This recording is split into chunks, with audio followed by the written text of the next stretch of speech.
ഇന്ത്യക്ക് 50% tariff ചുമത്തിക്കൊണ്ട് Trump പ്രഖ്യാപിച്ച വ്യാപാര യുദ്ധത്തിന് മറുപടിയുമായി നരേന്ദ്രമോദി രംഗത്തെത്തിയിരിക്കുന്നു.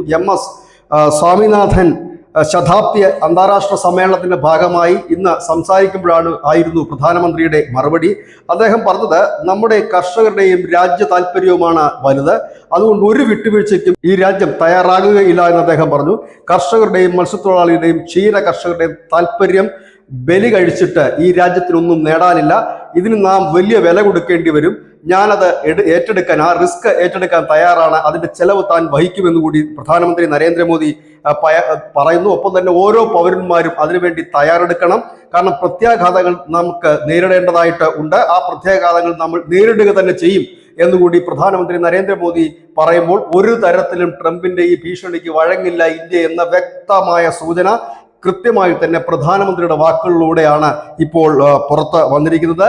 രാജ്യ താല്പര്യം, പ്രത്യേകിച്ച് ക്ഷീരമേഖലയും കാർഷിക മേഖലയും കടന്നു കയറാനുള്ള ആ ഒരു നീക്കം അനുവദിക്കില്ല. ഇതിന് മുൻപും അനുവദിച്ചിട്ടില്ല, ഇനിയൊട്ട് അനുവദിക്കാനും പോകുന്നില്ല. അങ്ങനെയുള്ള വിട്ടുവീഴ്ചയ്ക്ക് രാജ്യം തയ്യാറല്ല. രാജ്യത്തിന്റെ താല്പര്യമാണ് വലുത്, ആ താല്പര്യത്തിന് വേണ്ടി നിലകൊള്ളും എന്നുകൂടി പറയുമ്പോൾ ഏതായാലും ട്രംപിന്റെ വിരട്ടൽ ഏൽക്കുന്നില്ല എന്നു മാത്രമല്ല, അതിനെ നേരിടാൻ തങ്ങൾ തയ്യാറാണെന്നും പ്രത്യാഘാതം വളരെ വലുതായിരിക്കുമെന്നും ആ പ്രത്യാഘാതം കൂടി തങ്ങൾ നേരിടാൻ തയ്യാറാണെന്ന് കൂടിയാണ് പ്രധാനമന്ത്രി നരേന്ദ്രമോദി പറയുന്നത്.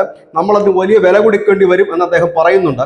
ആ വില കൊടുക്കേണ്ടി വന്നു കഴിഞ്ഞാൽ പോലും ഈ രാജ്യത്തെ കർഷകരെയും മറ്റും സംരക്ഷിക്കാനും മത്സ്യത്തൊഴിലാളികളെയും ഒപ്പം തന്നെ ക്ഷീര കർഷകരെയും സംരക്ഷിക്കാനുള്ള ചെലവ് വഹിക്കും ഈ രാജ്യം. താൻ ആ റിസ്ക് ഏറ്റെടുക്കാൻ തയ്യാറാണ് എന്ന് പറയുമ്പോൾ നട്ടലുള്ള ഒരു ഭരണാധികാരിയുടെ വാക്ക് നമുക്ക് വിശ്വസിക്കാം. കാരണം ഇത്രയും കാലം ഓരോ രാജ്യങ്ങൾ നമുക്കെതിരെ നടത്തിയ ഫൈറ്റുകളെ പ്രധാനമന്ത്രി നരേന്ദ്രമോദി എങ്ങനെയാണ് നേരിട്ടത് എന്ന് അദ്ദേഹത്തിന്റെ വാക്കുകളിലും പ്രവർത്തികളിലൂടെ നാം കണ്ടതാണ്. ഏതായാലും അമേരിക്കയുടെ തിട്ടൂരത്തിന് വഴങ്ങാതെ റഷ്യയിൽ നിന്ന് കൂടുതൽ എണ്ണ ഇപ്പോൾ ഇന്ത്യ വാങ്ങുകയാണ്. അത് നിർത്തില്ല എന്നുകൂടി കഴിഞ്ഞ ദിവസം നമ്മുടെ വിദേശകാര്യ മന്ത്രാലയം അറിയിക്കുകയും ചെയ്തു. News desk news India Malayalam.